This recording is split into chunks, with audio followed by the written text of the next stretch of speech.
Hey, what's going on, everybody? This is Mark from Solar Games, and today we're going to do a little bit of pack opening slash mail day. I finally got these. These are P22, I think, P22 promo. So these are the dungeon guides. I bought a couple more, but these are the sealed ones. Honestly, I don't really care to keep them sealed or anything like that, so I'm going to go ahead and open these. And then in addition to that, I have yet to open my packs that I won last weekend from the tournament. So I'm going to go ahead and open that on camera so everyone can kind of see what these are. And I'll do a little explanation for what these are so you kind of know. So promo packs are things that I think with P22s, these were given out I think last year. And basically the idea was that they were given out as promotional. I believe the population report for dungeon guides is around like 1,000 something. So there's that. And these packs do have a chance at a foil dungeon guide, but I think it's like super low. I've also heard that it's notoriously hard to actually open with the pull tab, so I'm just going to go ahead and cut it and then pull the card out this way. Cool, there you go. So there is a dungeon guide. I'm pretty sure that's not a foil, but we'll see. So things to note about the P22 promos is that these were printed pretty early, so there were definitely some printing issues with respect to the cards. So some of these dungeon guides are going to be a little bit more rough, and that's, I think, fine. I think the biggest issue for me personally is that the corners were cut in a way where it's kind of like raised on the lips. So here, I'll open up. Let me just see. Hold on. Yep, these are all non-foils. But I'll like open up one of them so you guys can see what I'm talking about. How do I open? Oh my gosh, these sleeves are so crazy. Oh, it's this one. So the dragon shields with the little like. I'm not sure. I appreciate this kind of sleeves. Oh man, it's so hard to pull one out. Okay, cool. So there's a dungeon guide. Factory defect wise, there's not much except the raised corner. So dungeon guides, unlike the other cards, they have these raised corners. These were done by a factory that basically were churning out really not great products, and so Weebs of the Short basically fired them and switched factories. So now these cards are being printed at a different location, and so they all the other cards from Grand Archive, like I've noted before, is like really high quality.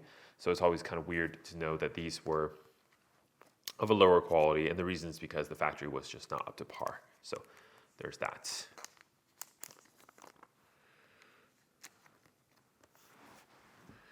Okay, so we're gonna swap out all the sleeves, and then these are gonna go into my collection because I really like the artwork for the dungeon guide. I think it's just a cool looking card. Also, this card is very good. It's a viable card. It's useful for if you're playing the game. So there's that. I mean, as I've noted many times, I think this game is great because it's both a player's game but also a collector's game, and so I really appreciate the creators of this game taking care to kind of respect both sides of the field and realizing that their game exists because there's two sides. And now I understand why, by the way, there's corner dings on these cards are so easy, because that raised corner. So as you can see, I sleeved this card and I added a nick to the corner. So there's that. But otherwise, the cards are actually totally fine. But it kind of just sucks that like even putting it into a sleeve, I've nicked the card now. So there's that. Still near mint. It's fine. It's really for myself anyway. So cool. These are the event packs that you can win from playing at your local game store. So I think most game stores that do support the game have enough of these packs on hand, and basically they're going to get more for you attending events, etc., for you purchasing products there. So it is helpful for you to do that. But what these are is that you have the silver and the gold. Usually, like if you win first place, whatever, then you get golds, and maybe depending on the LGS, they might have a different price structure. But the silver packs, for example, have 75% rare and 25% foil of any rarity. And then the gold packs have a 50% super rare drop rate and a 50% gold foil of any rarity. And as anyone who has known about Grand Archive's game knows, that the foil premium of this game is pretty high, meaning like people are mostly looking for foil cards, and they are quite a bit of a premium over the non-foil. So unlike Magic, where we've gotten used to where the foils are sometimes even cheaper than the non-foils. That is not the case at all for Grand Archive, so just be aware of that. Okay, so coming up first is I got I guess that's a rare, Anger of the Skies. So this is the board wipe that's in Arcane. So you basically, if you're playing a mage, you can like deal 4 damage to all allies. It's pretty strong. It's a very good card for only costing 3. Okay, and then for my gold pack here, let's see what I got.